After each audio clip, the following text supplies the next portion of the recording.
आता गेल्या 20 तारखेला माझ्या शस्त्रक्रियेला 2 महिने पूर्ण झाले. म्हणून मी आल्या आल्या पहिल्यांदा महाराजांपाशी गेलो, दर्शन घेतलं आणि तुम्हाला मी व्यवस्थित चालतं हे पण दाखवलं.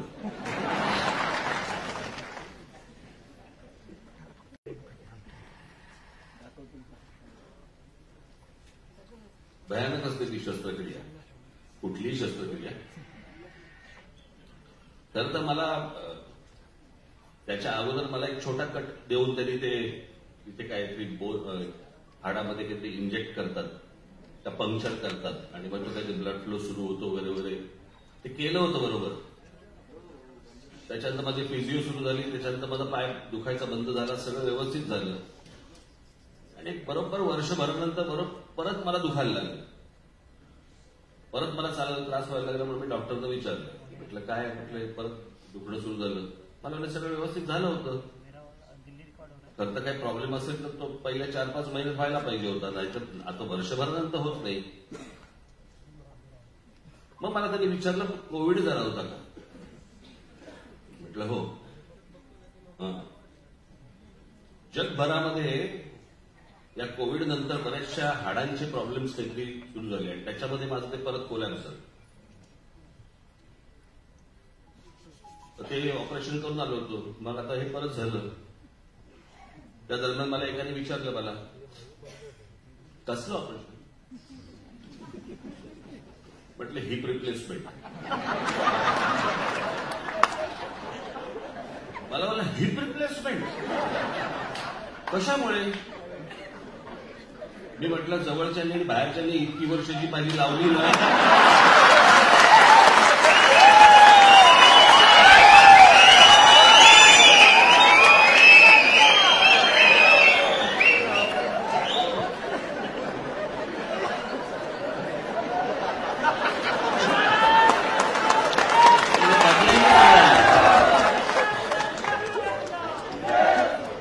बदलायचीच वेळ आली सगळं.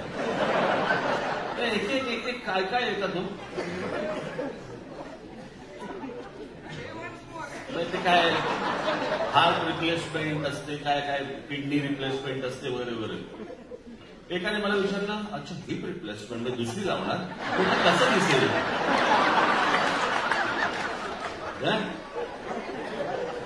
तर माझं ऑपरेशन म्हणून एखादं कोण काढून देईल.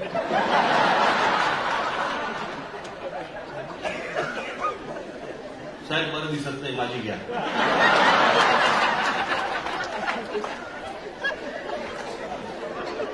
काय काय प्रश्न विचारतात.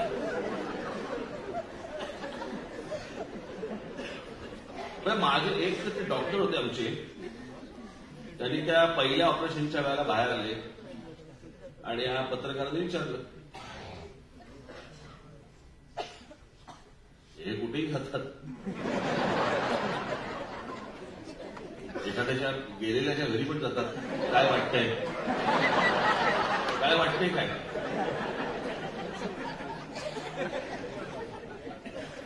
तर आमचे डॉक्टर, सिनियर डॉक्टर होते ते एक जण, म्हणजे माझं ज्यांनी ऑपरेशन केलं ते नाही. तर ते बाहेर आले, प्रेसला विचारलं काय झालं. मी आपलं ऐकलं त्या मोबाईलवरती त्याचं काय झालं, ते राजसाहेब टेनिस खेळायला गेले होते आणि ते त्यांच्या ढोबणावर आपटले. त्याचे डॉक्टर मी या वयाला जेव्हा ऑपरेशनला गेलो तेव्हा मी त्यांना भेटलो. म्हटलं मागच्या वेळेसारखं काही बोलू नका. मला म्हणाले, साहेब मागच्या वेळेला तर मला खरं तर गांडीवर पडले सांगायचं,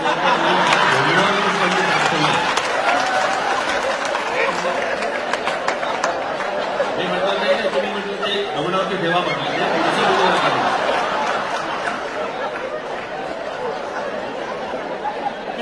डॉक्टर आहे ना, ही काहीतरी बोलतात ना त्याला, म्हणतात तुमच्या भाषेमध्ये म्हणतात ते बोल ना, लगेच आमच्या काढायला कशाला पाहिजे.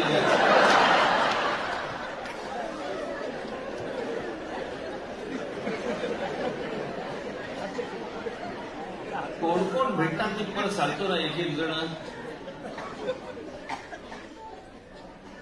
पण आता सगळं ठीक आहे, व्यवस्थित आहे. मी जरा उद्या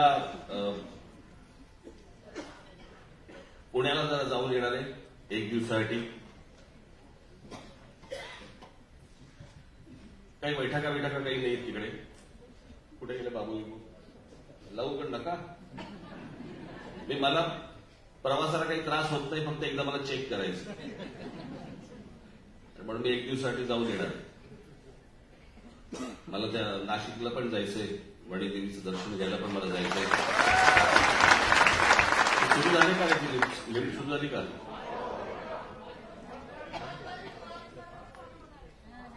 तुमचा पण कोर्ट झालं रे. पुढच्या तारखा देत आहे. मला त्या दिवशी 1 तारीख बोलला, आता 5 तारीख बोलतो.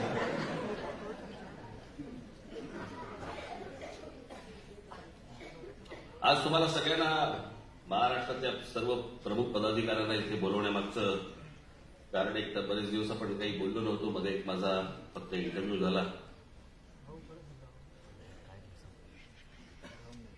आता बाळा नांदगावकर, प्रकाश महाजन, सरदेसाई, संदीप देशपांडे यांच्या भाषणामध्ये तुम्हाला बऱ्याच गोष्टी मिळाल्या, बऱ्याच गोष्टी त्यांनी सांगितल्या.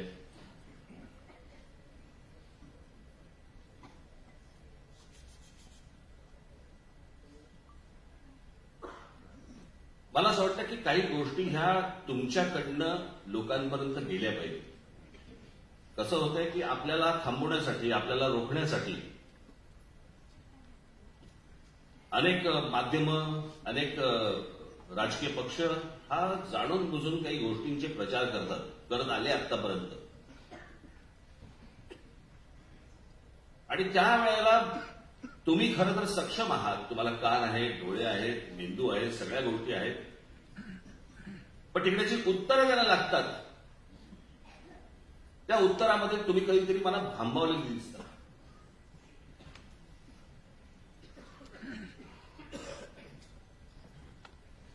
आणि त्यांनी गेल्या काही वर्षांमध्ये काही प्रचार केला आपल्याबद्दलचा.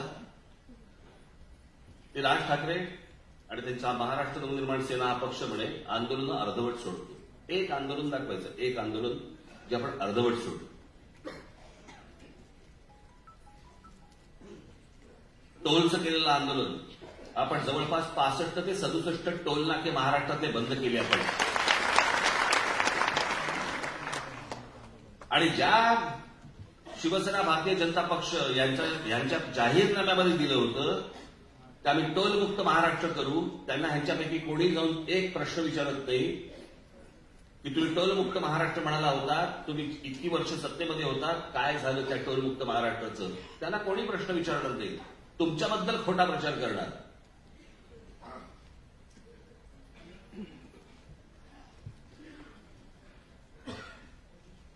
मला असं वाटतं ह्या गोष्टी ज्या वेळेला तुम्हाला कुठे जिल्ह्यामध्ये, तालुक्यामध्ये, गावामध्ये, शहरामध्ये लोक ज्या वेळेला बोलतात त्यावेळेला तुम्ही हे उलट सांगितलं पाहिजे त्यांना की अरे आम्ही तर इतके टोल नाके बंद केले, तुमच्या पक्षाने काय केलं? तुमच्या पक्षाने शब्द देऊन देखील पाळला नाही. इतकी वर्ष अजूनही टोल चालू आहेत. मुंबईवरती चालू आहेत, पुण्यावरती चालू आहेत, ठाण्यावरती चालू आहेत, सगळ्या ठिकाणी चालू आहेत टोल.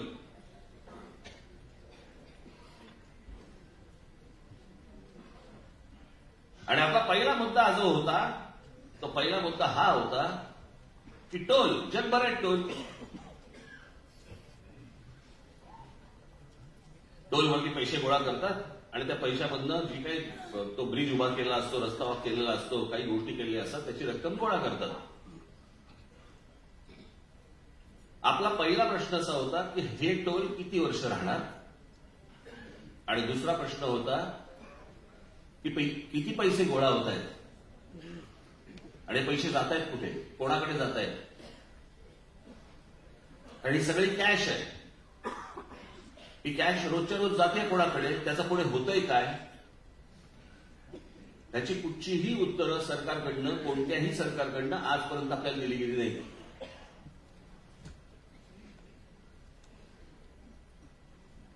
आणि ज्या ठिकाणचे टोल नाके बंद झाले त्यांच्याकडनं आपल्याला आशीर्वादच मिळाले. द्या सत्ता हातात, बाकीचे टोल बंद करून देतो.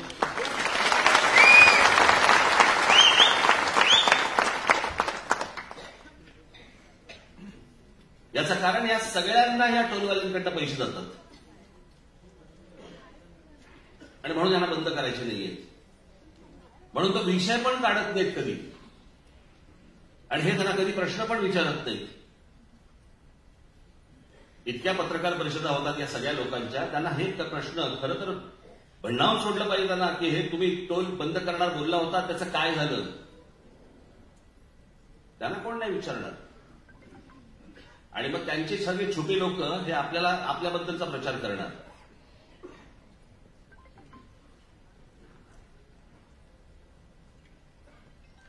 या भोंग्यांबद्दलचं झालेलं आंदोलन, पोलिसांनी दिलेला आकडा जवळपास 92-93% ठिकाणी भोंगे बंद झाले सकाळचे.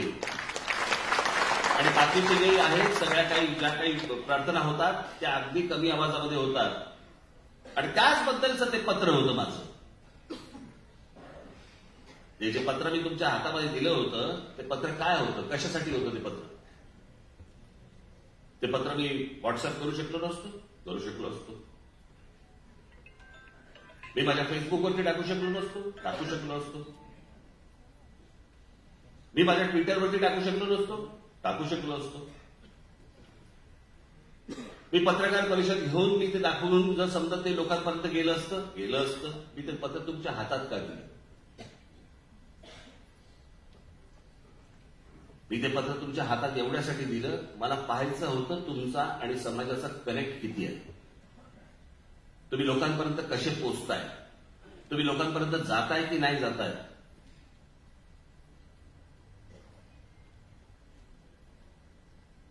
आज असंख्य महाराष्ट्र सैनिक आहेत आणि असंख्य महाराष्ट्र सैनिक सांगतात आम्हाला की आमच्या पदाधिकाऱ्यांकडनं आमच्यापर्यंत लेटर आलं नाही तर आम्ही पोहोचवलं असतं.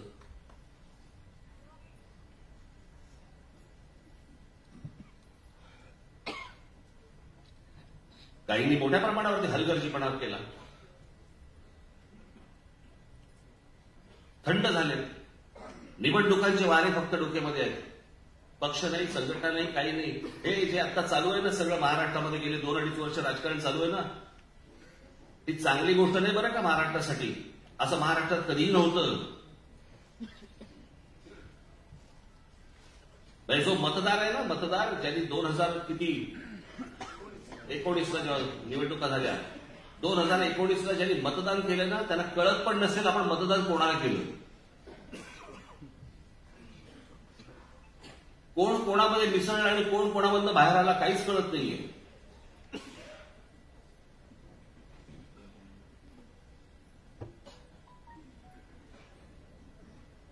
आणि हे जर समजा तुम्हाला वाटत असेल की हे खरं राजकारण, हे राजकारण नव्हे,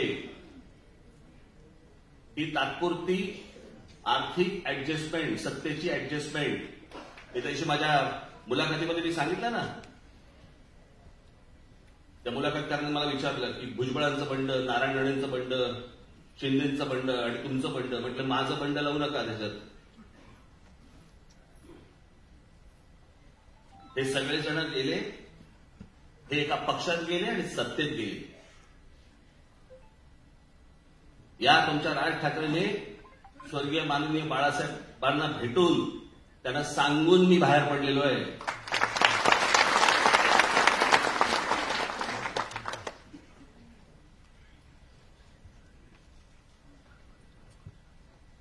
मला आजही ती गोष्ट आठवते की जेव्हा बाळासाहेबांना कळलं की हा काही राहत नाही पक्षात आता. माझी शेवटची भेट होती. मी आजपर्यंत कधी बोललो नाही तुम्हाला ही गोष्ट. पण निघताना बायबर त्याला मनोहरदृष्टी होते. मनोहरदृष्टी बाहेर गेले रूमच्या, आणि रूमच्या बाहेर गेल्यावरती माननीय बाळासाहेबांनी मला बोलवलं. असे हात पसरले माझ्यासमोर, मला मिठी मारली आणि म्हणाले आता जा.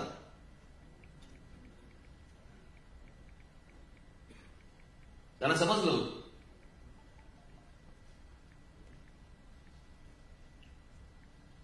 त्याच्यामुळे मी दगाफटका करून, गद्दारी करून, पाठीत खंजीर खुपसून असा नाही बाहेर पडलो.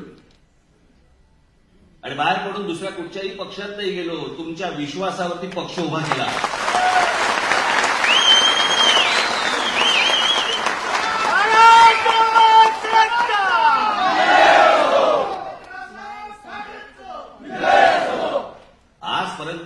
पक्षाने जेवढी आंदोलनं केली आहेत इतर कुठच्याही राजकीय पक्षाने इतकी आंदोलनं केलेली नाहीत आणि यशस्वी केलेली नाहीत. काढा, सगळ्यांचे मोर्चे काढा आणि सगळ्यांचे तुम्ही आजपर्यंतची आंदोलनं काढा आणि सांगा कुठच्या गोष्टी पूर्ण झाल्या त्यांच्याकडनं. आमच्या मोबाईल फोनवरती फक्त हिंदी आणि इंग्रजी फक्त ऐकू येत होतं महाराष्ट्रामध्ये, आमची मराठी ऐकू येत नव्हती. त्यासाठी महाराष्ट्र नवनिर्माण सेनेचा माझा महाराष्ट्र सैनिकांनी, आमचा अविनाश जाधव कुठे इथे असेल कुठे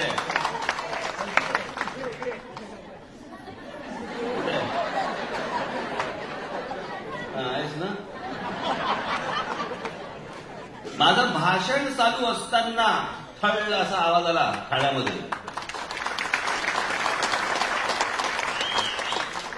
आणि दुसऱ्या दिवशी मला त्या सगळ्या ते जेवढे मोबाईल फोनवाले जेवढे आहेत त्यांच्याकडनं पत्र आली की आम्ही लवकरात आम्ही मोबाईल फोनमध्ये मराठी लवकरात आणतोय. म्हटलं लवकरात लवकर नाही, एक आठवडा देतो.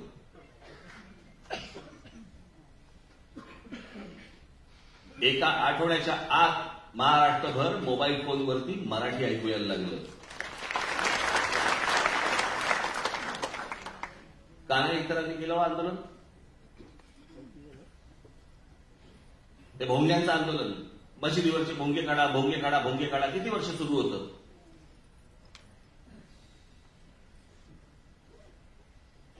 आपण या भोंग्यांना आपण पर्याय दिला. एक तर तुम्ही भोंगे काढा, नाही तर तुमच्या समोर येऊन आम्ही हनुमान चालीसा म्हणू. सगळ्यांनी भोंगे काढायला सुरुवात केली. आज अनेक मुस्लिम समाजातले लोक देखील सांगतायत की ते बरं वाटतं आता का झाला.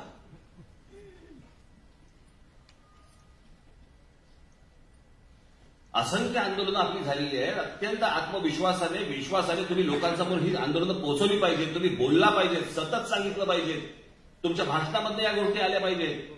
तुम्ही कसले जपून राहताय? अरे तुम्ही छाती ठोकपणे समोर जायला पाहिजे महाराष्ट्राच्या आणि सांगायला पाहिजे की आम्ही जेवढं आजपर्यंत महाराष्ट्रासाठी केलेलं आहे दुसऱ्या कुठच्या पक्षाने करून दाखवलंय आजपर्यंत आम्हाला सांगा तरी. सत्तेचा बाजार नुसता उभा करायचा आणि महाराष्ट्रासाठी काही नाही करायचं.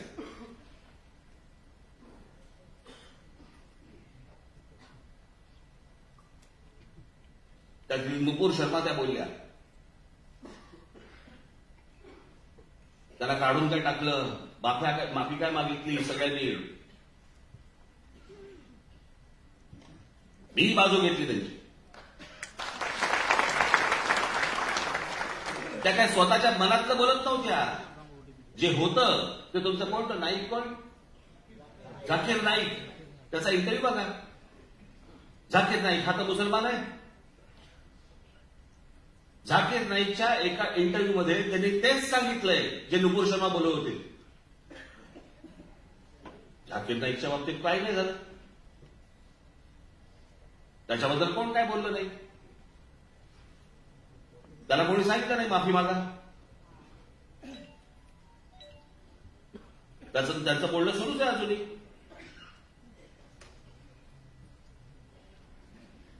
प्रश्न असा आहे की हरामखोर दोन भाऊ ते ओवेसी, त्यातला एक जण आमच्या देवतांबद्दल, देवी देवतांबद्दल बोलतो.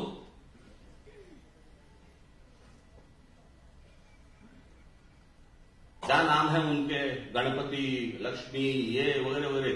शेवट काय बोललाय तो वाक्य, कैसे कैसे मनहूस नाम रखते हैं ये. आमच्या देवी देवतांचे नावं काय, मनहूस. त्याला कोणी माफी मागायला नाही सांगणार या देशात. या देशात चांगले मुसलमान देखील झाले आहेत.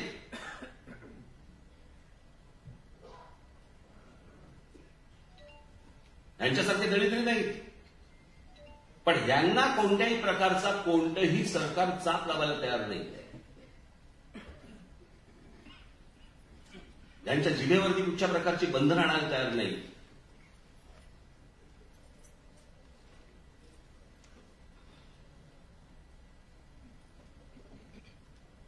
कोण आपले कवी इक्बाल, सारे जहां से अच्छा. कवी इक्बाल या माणसाने लिहिलेलं काव्य, त्या काव्यामध्ये तो भारत नाही म्हणत आहे माणूस, सारे जहां से अच्छा हिंदुस्तान हमारा. हे हिंदूंचं स्थान आहे. सारे जहां से अच्छा ये हिंदुस्तान हमारा, हे कवी इक्बाल बोलतोय आणि आम्ही हिंदू या देशाला भारत म्हणतोय. आम्ही बोलताना बोलत पण नाही की या हिंदुस्थानामध्ये, आम्ही नाही, आमच्या भारतात. नाहीतर काय अगदी सोपं, इंडिया.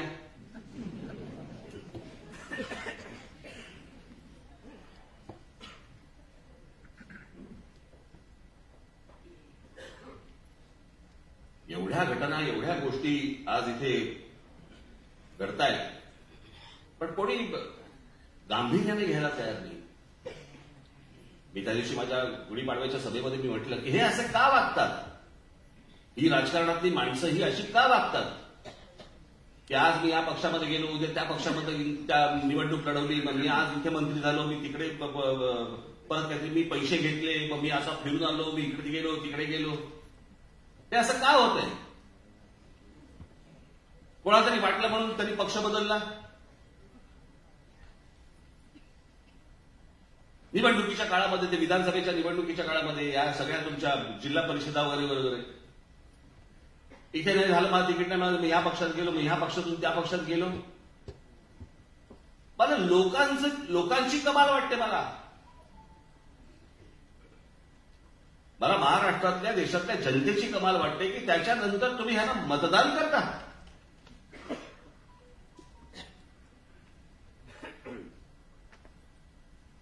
साधी गोष्ट लक्षात घ्या तुम्ही. 2019ला निवडणुका झाल्या. 2019ला निवडणुका झाल्यावरती शिवसेना, भारतीय जनता पक्षाने एकत्र निवडणूक लढवली. एकत्र निवडणूक लढवल्यावरती दोघांनी फारकत घेतली. काय तर म्हणे 2.5 वर्ष मुख्यमंत्री पदाचे घोषित केलं होतं. मला अजूनही आठवतंय, मला माहिती आहे ते, कारण त्या बैठकीत मी असायचो, मला होतो मी तिथे. मला असं वाटतं सेंटर हॉटेलला का कुठेतरी ती बैठक झाली होती. बैठका असं तर ते व्हायच्या, घरी व्हायच्या किंवा सेंटरला व्हायच्या.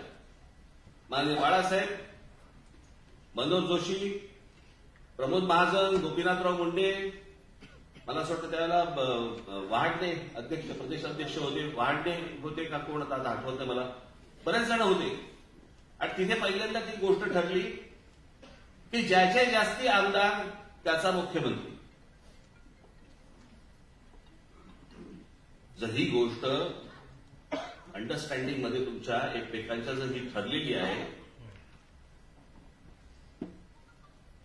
तर या 2019ला तुम्ही मागणी करूच कशी शकता जर तुमचे कमी आमदार आले तर शिवसेनेचे. म्हणजे मी पहिल्यांदा कमिटमेंट घेतली होती. कमिटमेंट 4 भिंतीमध्ये कमिटमेंट घेतली. माणसं कोण तिथे? 2च. एक तर हे खरं बोलतात किंवा हे खरं बोलतात. मुळात पहिल्यांदा तुम्ही मागितलंच कसं? ज्याचे जास्ती आमदार त्याचा मुख्यमंत्री, हे जर समजा ठरलेलं आहे तर तुम्ही पहिली गोष्ट सांगताच कशी? नंबर 1. नंबर 2, पंतप्रधान नरेंद्र मोदी ज्या वेळेला व्यासपीठावर भाषण करत होते त्यावेळेला त्या व्यासपीठावरती उद्धव ठाकरे बसलेले. नरेंद्र मोदी त्यांच्या भाषणामध्ये, जाहीर भाषणात सांगतायत की आपली परत सत्ता येईल आणि सत्ता आल्यानंतर मुख्यमंत्री देवेंद्र फडणवीस होईल. अमित शहानी जाहीर भाषण केलं. त्या जाहीर भाषणामध्ये अमित शहा सांगतायत की सत्ता आल्यावरती मुख्यमंत्री देवेंद्र फडणवीस होईल. ऑब्जेक्शन त्याच वेळेला का नाही घेतलं? आक्षेप त्याच वेळेला का नाही घेतला? त्याच वेळेला त्यांना फोन केला का नाही? त्याच वेळेला तुम्ही भेटला का नाही की अरे तुम्ही माझ्याशी वेगळं बोललाय आणि व्यासपीठावरती वेगळं बोलताय, का नाही बोललात तुम्ही? सगळे निकाल लागल्यावरती मग तुम्हाला आठवलं.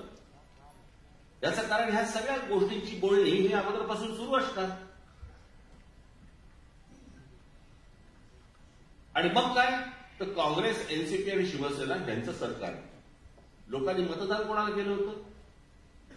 म्हणजे असं आपण पकडूया की शिवसेना, भारतीय जनता पक्षाला मतदान करणारी लोक आणि काँग्रेस, एनसीपीला मतदान करणारी लोक, दोघांनाही काय झालं असेल?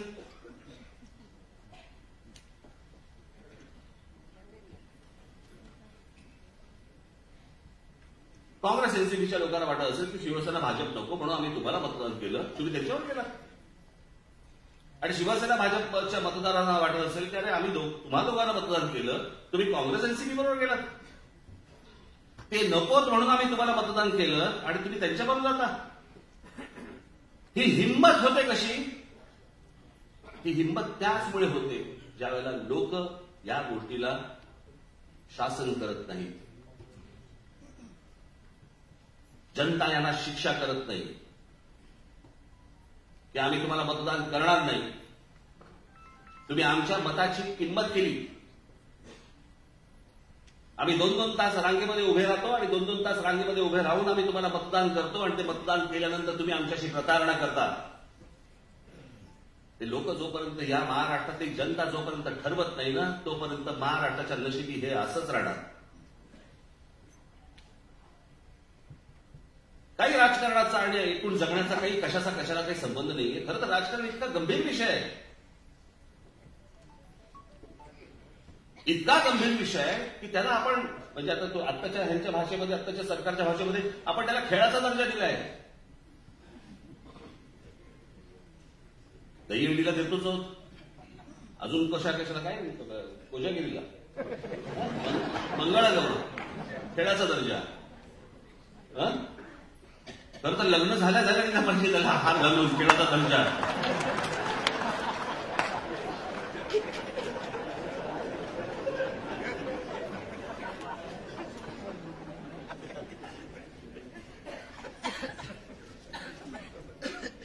हे राजकारण असं होण्यामागची कारणं आहे काय सांगा तुम्ही आता विसरमध्ये.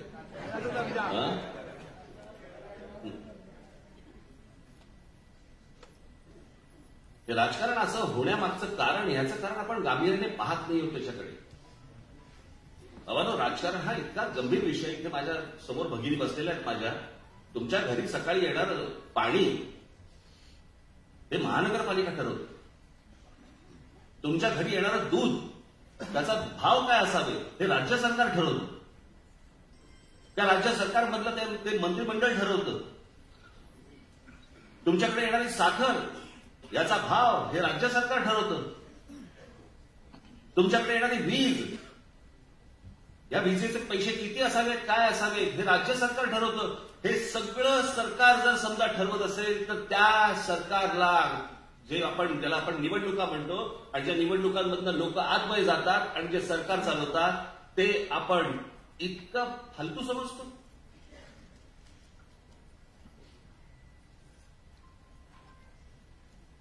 माझी तर इच्छा आहे सर्वसामान्य प्रत्येक घरामधल्या स्त्रियांनी, पुरुषांनी राजकारणामध्ये लक्ष घातलं पाहिजे, प्रत्यक्ष राजकारणामध्ये आलं पाहिजे, निवडणुका लढवल्या पाहिजे असं गरज नाहीये. पण राजकारण हे इतकं मोठं आहे, इतकं विस्तारलेलं आहे की या विस्तारलेल्या सगळ्या राजकारणामध्ये लोक आली पाहिजेत. नाहीतर ज्यांनी खळेखंडोबा करून ठेवलेला आहे राजकारणाचा, आपल्या माती फक्त तेच असेल. चांगल्या विविध क्षेत्रामध्ये काम करणारे लोक, महिला आज आल्या पाहिजेत राजकारणामध्ये. माझं एक पत्र येणार आहे या बाबतीतलं.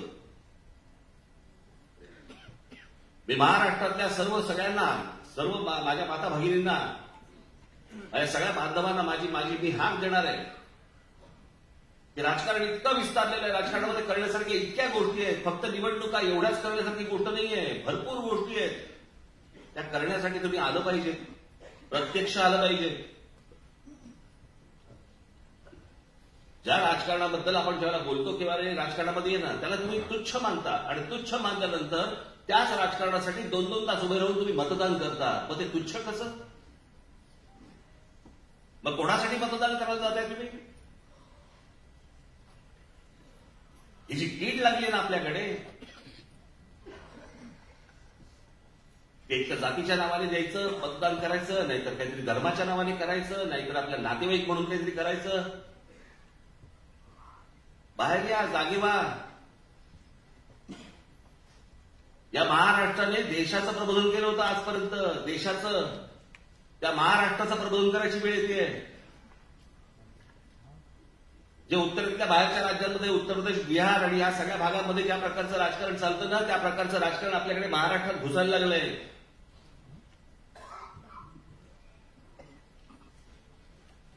या सगळ्या राजकारणाला लोकांनी जाब विचारला पाहिजे. ज्यावेळेला मतं मागायला येतील ना, त्यावेळेला जाब विचारले पाहिजेत. हे काय करता तुम्ही?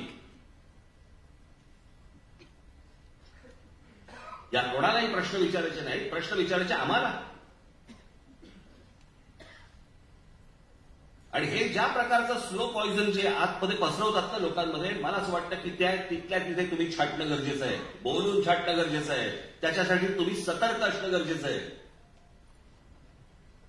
मी माझ्या भाषणामध्ये काय बोलतो, माझ्या मुलाखतींमधनं काय बोलतो, माझ्या पत्रकार परिषदांमधनं मी काय बोलतो, त्याचे मुद्दे तुम्ही काढले पाहिजेत. ते मुद्दे तुम्ही सतत बोलत राहायला पाहिजेत.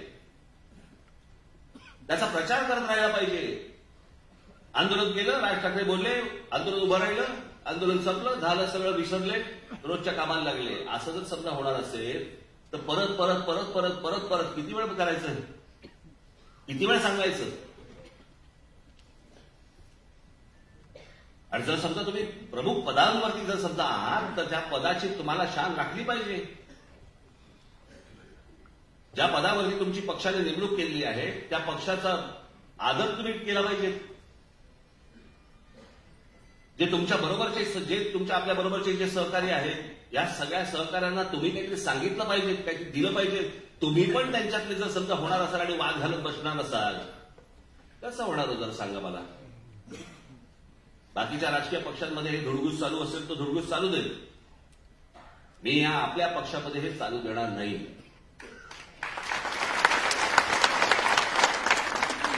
मगाशी मी बाळा नांदगावकरांचं भाषण ऐकताना त्यांनी एक विषय काढला सोशल मीडियाचा. मी तुम्हाला आत्ता सांगून ठेवतो.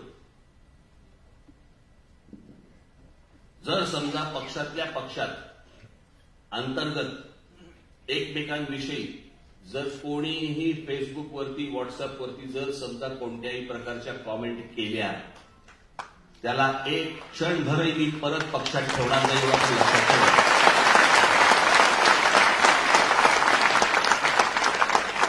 तुमचे चोचले मी खूप पुरवले आजपर्यंत. झालं तेवढं खूप झालं. तुम्हाला तुमचं काम जर सांगायचं असेल तर त्या माध्यमाचा उपयोग करा.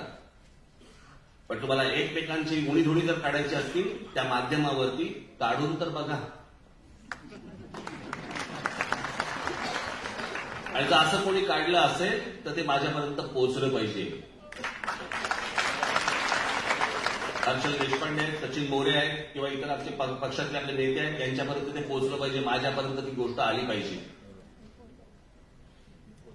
आज निवडणुका तोंडावरती कधी होतील मला माहिती नाही. अगं अगं म्हशी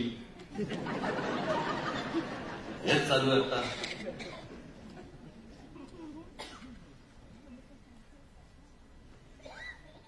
निवडणुका कधीही लागतील. दिवाळीच्या आधी लागतील असं मला वाटत नाही. पण साधारणपणे नोव्हेंबर, डिसेंबर, आता मगाशी कळलं त्याप्रमाणे जानेवारी, फेब्रुवारीमध्ये पण लागतील.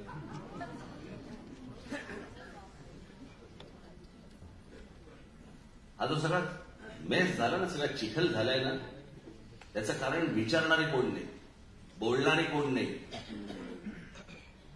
राग व्यक्त करणारे कोण नाही. हे काय चालू आहे?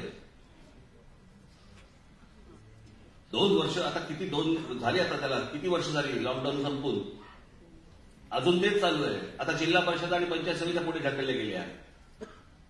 आता अजून महानगरपालिकेचं ते काय 3चं का 2चं, हे काय मला कळतच नाही. मला हे महानगरपालिकेच्या वॉर्डाला 3 माणसं, 2 माणसं,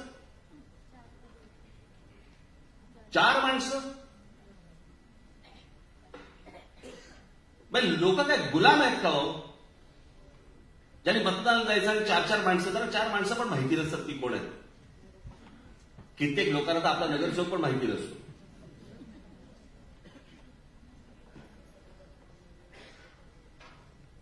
पण ह्या 4 माणसांचे तुम्ही मतदार काय निवडणुका करताय, त्यांचे काय प्रभाग काय करताय, त्याच्यामध्ये निवडणुका लढवायच्या, कोणी तो भाग बघायचा कोणी? आणि त्याच्यामध्ये कामं होत नाही, लोकांना समजत नाही कोणाकडे जावं. मग ह्यानी करायला घेतलं की हा विरोध करतो, त्यांनी करायला घेतले की तो विरोध करतो. हे कुठचं राजकारण चालू आहे याचं कारण लोक जाब विचारत नाहीयेत की हे काय चालू आहे, कोणतं राजकारण चालू आहे. नाही तर आम्ही बहिष्कार टाकतो निवडणुकीवरती, आम्ही मतदाराला येणार नाही. ते एकदा लोकांनी ठरवणं गरजेचं आहे, जनतेने ठरवणं गरजेचं आहे. खेळ मांडलाय नुसता, गृहीत धरलंय लोकांना, गृहीत. आपण काही केलं, 4चा प्रभाग करा, नंतर 3चा करा, नंतर 2चा करा, नंतर 1चा करा. लोक येतील, मतदान करतील, जातील कुठे? मग त्याच्यामध्ये पैसे वाटायची सुरुवात करायची.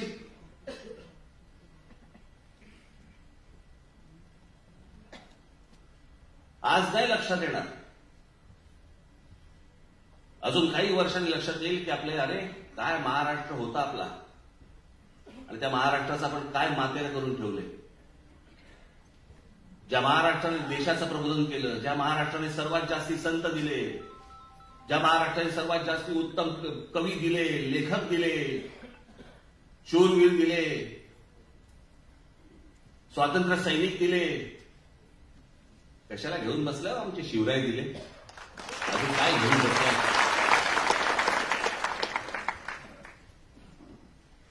आहे का कोणाच्या वाट्याला, कुठच्या तरी राज्याच्या वाट्याला आहे का हे सगळं? आम्हाला आमच्या लोकांची, मोठ्या लोकांची किंमतच नाही आम्हाला.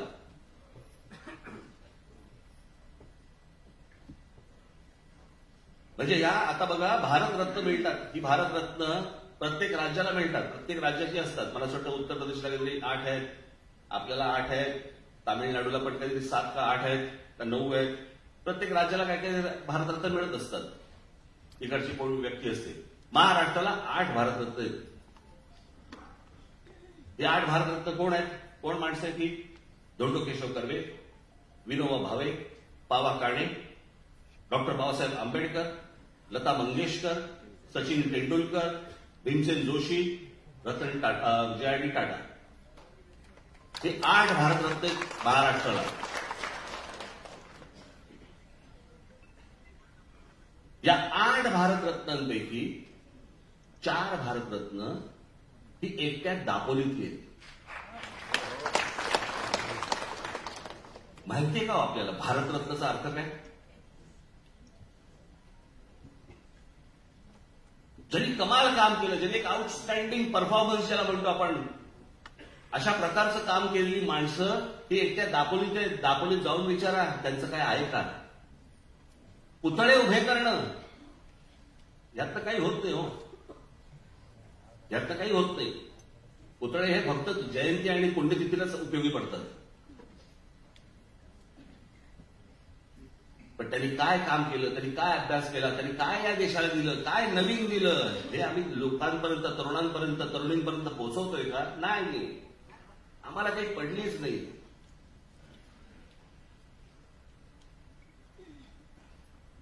आम्ही रोजच्याच विवंचनेमध्ये इतके गुरफटून गेलेलो आहोत की आमच्याकडे कोण मोठी माणसं झाली आणि का मोठी माणसं झाली आम्हाला काही देणं घेणंच नाही.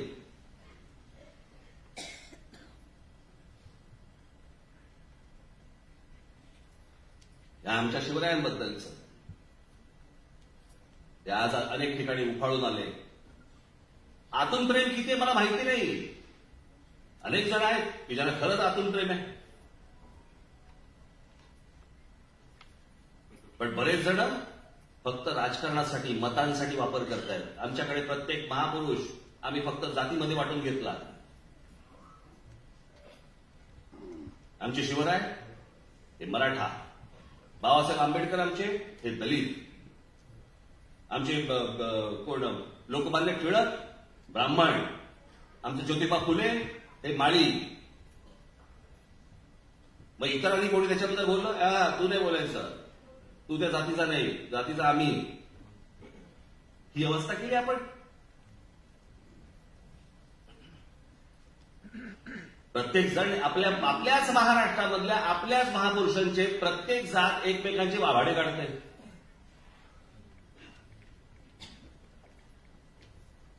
आणि याचं कारण तुम्हाला वेगवेगळं ठेवायचंय, सगळ्यांना तुम्हाला वेगवेगळं ठेवायचंय. या अख्ख्या सगळ्यांचं जी वाईट नजर सगळी आहे ना, ही महाराष्ट्रावरती आहे. की इतकी वर्ष हा महाराष्ट्र, मी त्याशी माझ्या मुलाखतीमध्ये सांगितलं ना की वारसा कुठचा असतो? वारसा हा वास्तूचा नसतो, वारसा हा विचारांचा असतो.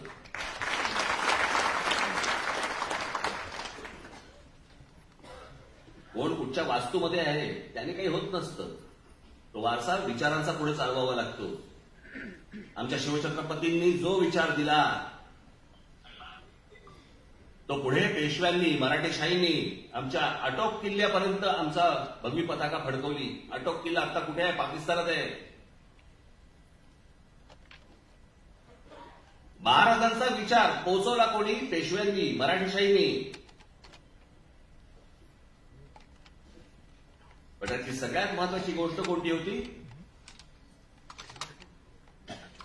पेशव्यांच्या हातामध्ये, ज्याला आता हे सगळेजण फोड करून सांगतात ना मराठी आहे, ब्राह्मण बिंबण करून, पण ह्या पेशव्यांच्या हातामध्ये संपूर्ण सत्ता हातामध्ये होती. पण या पेशव्यांनी कधीही स्वतःला छत्रपती नाही म्हणून घेतलं. त्यांचं म्हणणं होतं आतून छत्रपती तेच, आम्ही त्यांचे नोकर, आम्ही त्यांचे नोकर. छत्रपती तेच, गादी तीच, फक्त त्यांचा विचार पोचवतोय. माझ्या आजोबांचा, माननीय बाळासाहेबांचा जो विचार आहे तो विचार मला पुढे द्यायचा आहे. ती गोष्ट जी आहे ती गोष्ट पुढे. माझ्याकडे निशाणी असली काय नसली काय, नाम असलं काय नसलं काय, यांनी काही फरक पडत नसतं. माझ्याकडे विचार आहे. सगळ्यात मौल्यवान गोष्ट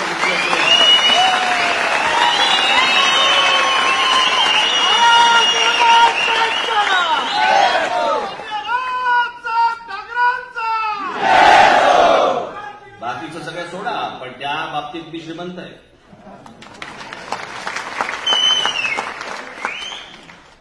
आणि या महाराष्ट्रामध्ये ज्या लोकांनी, महापुरुषांनी जे विचार पेरले ते ऐकणं, ते वाचणं, त्यातनं बोध घेणं, महाराष्ट्र समजून घेणं, मला असं वाटतं की ती गोष्ट प्रत्येकाने करणं गरजेचं आहे. तर ह्या गोष्टी पुढे टिकतील. मला मध्यंतरी मला तुमचे नितीन सरदेसाई बसले तिथे, त्यांच्या सुनबाईच्या आजीने एक पुस्तक लिहिलं. पुस्तकाचं शीर्षक होतं काय असतं. काय असतं म्हणजे कळलं ना तुम्हाला? काय असतं म्हणजे काय असतं हे कळलं ना तुम्हाला? आणि त्यांनी मला सांगितलं की त्याची प्रस्तावना तुम्ही लिहून द्या. त्यांच्या सुनबाईचे वडील माझ्याकडे आले होते. त्यांनी मला सांगितलं की नाही, मला आजीने सांगितलं की तुमच्याकडनं प्रस्तावना त्यांना पाहिजे. जोरात आली.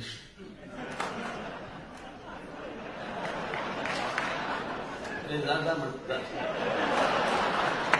इथे खारोळ करायचं तर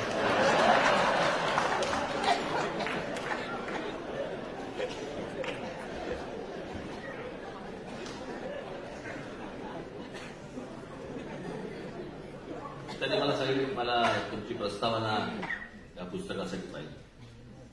तर मी म्हटलं की माझ्या घरात जे संस्कार झाले, म्हटलं माझ्यावरती, म्हटलं आम्ही काही जातपात मानत नाही, जातीपातीने कधी एकमेकांकडे पाहत नाही, जातपात कधी शिकवलीच माहितीच नाही.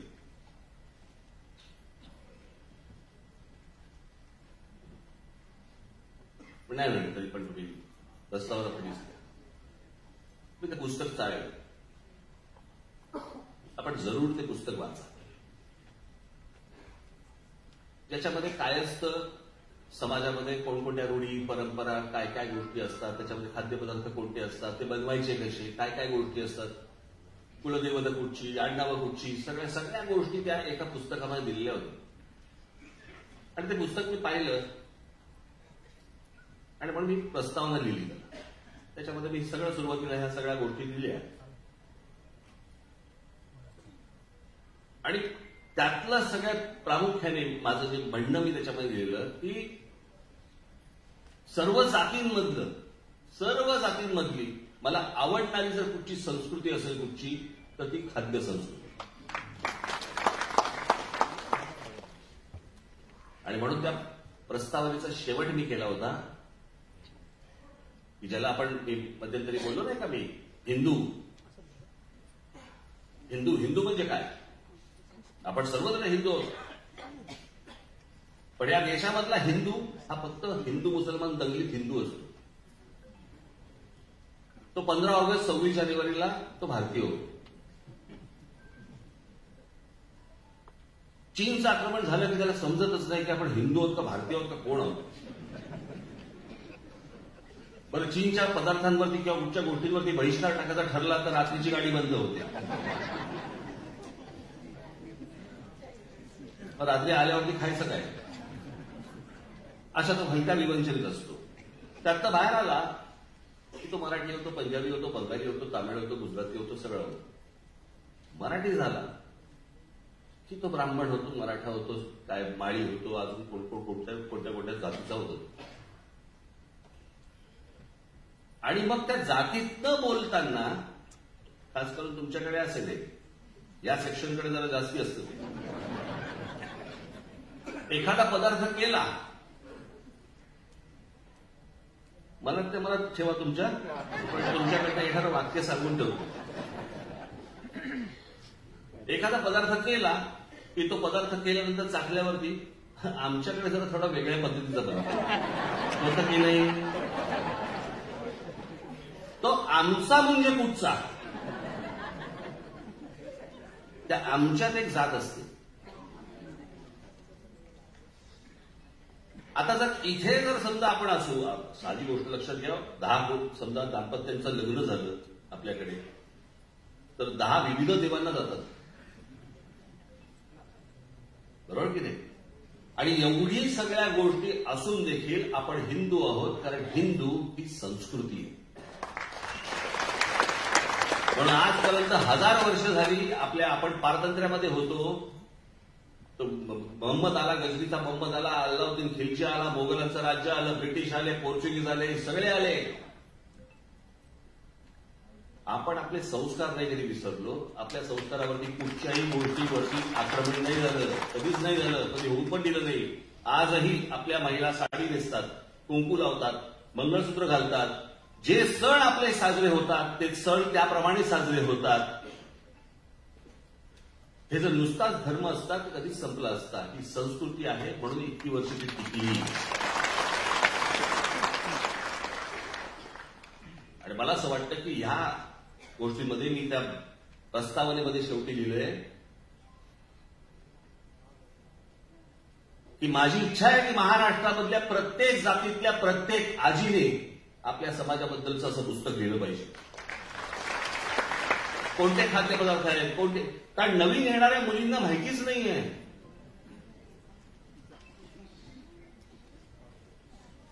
काही जणांना घरून संस्कार मिळतात पण काही जणांना मिळतच नाही. माहितीच नसतं की हा पदार्थ कसा बनवायचा किंवा आपल्याकडचे सण जे साजरे करायचे ते कसे करायचे, काय काय गोष्टी करायच्या माहिती नसतं.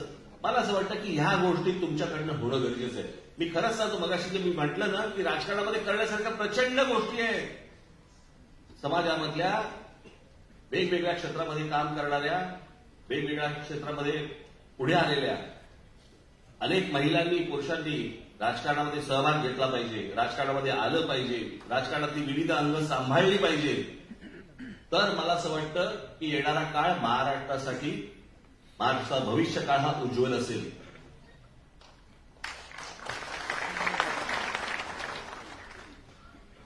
आज ज्या निवडणुकांना आपण सामोरे जाणार आहोत, अत्यंत हिमतीने, अत्यंत ताकदीने या सगळ्या निवडणुका आपल्याला सगळ्यांना लढवायच्या म्हणून लक्षात ठेवा.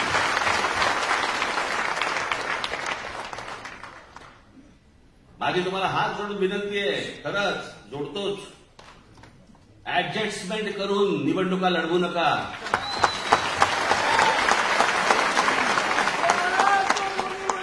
नुसतेच लाचार होऊन निवडणुका लढवू नका. शून्य किंमत राहील, शून्य किंमत तुम्हाला.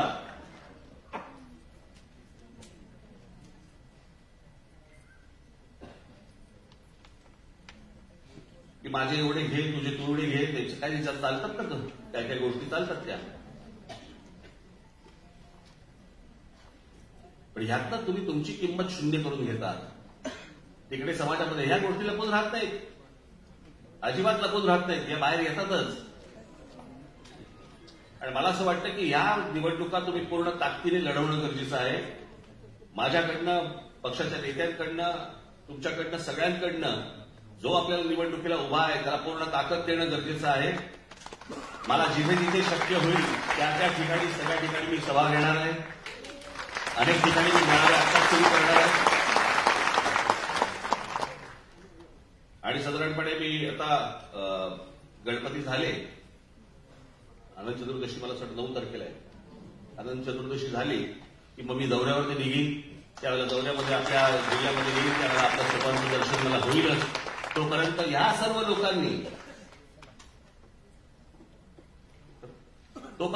सर्व लोकांनी जे जे तुम्हाला सांगितलेलं आहे की कशा प्रकारे काम करायचंय, कशा प्रकारे आपण निवडणूक लढवायची, त्यासाठी कोणकोणत्या गोष्टी आपल्याला करायला पाहिजेत, त्या गोष्टी सगळ्या तुमच्याकडनं व्हायला पाहिजेत. आज मी तुम्हाला अजून एक मोठं काम तुम्हाला सगळ्यांना देणार आहे. मला पाहायचंय तुम्ही कशा प्रकारे ही गोष्ट करणार आहात. तुम्ही आता जे जे आपापल्या जिल्ह्यात जातील, तालुक्यात जातील, गावात जातील, शहरांमध्ये जातील, जवळपास 3 ते 4 वर्षानंतर निवडणूक आयोगाच्या प्रमाणे आपल्याला नोंदणी घ्यावी लागते पक्षाची. या वेळेला नोंदणी जोरात होणार. पण ती जोरात होण्यासाठी तुम्ही तिथे पोहोचलं पाहिजे, व्हिज्युअली दिसलं पाहिजे, ती गोष्ट कळली पाहिजे.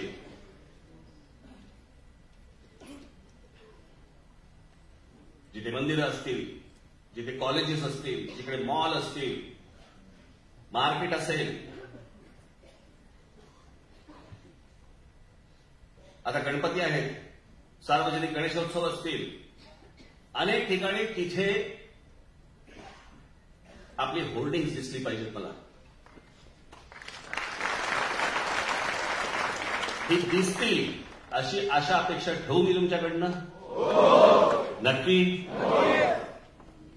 काय असेल, कसं असेल, त्याचं पुढे काय काय होईल ते मला असं वाटतं सौरभ करंदीकर हे 2 मिनिटाचं प्रेझेंटेशन तुम्हाला देतील, ते आपण बघावं. एवढीच फक्त आपल्याला सर्वांना विनंती करतो. आज सगळेजण तुम्ही बाहेरगावून आलेला आहात, जाताना अत्यंत नीट गाड्या चालवत व्यवस्थित नीट घरापर्यंत पोहोचा. घरचे आपले सगळेजण वाट बघतायत. महाराष्ट्रासाठी तुम्ही सगळेजण खूप महत्वाचे आहात, एवढं लक्षात ठेवा आणि आपापल्या घरी जा. आज मी इथेच थांबतो. आपल्याला सर्वांना निरोगी दीर्घायुष्य मिळो एवढीच फक्त एक इच्छा व्यक्त करतो आणि आपल्या सर्वांची रजा घेतो. धन्यवाद. जय हिंद, जय महाराष्ट्र.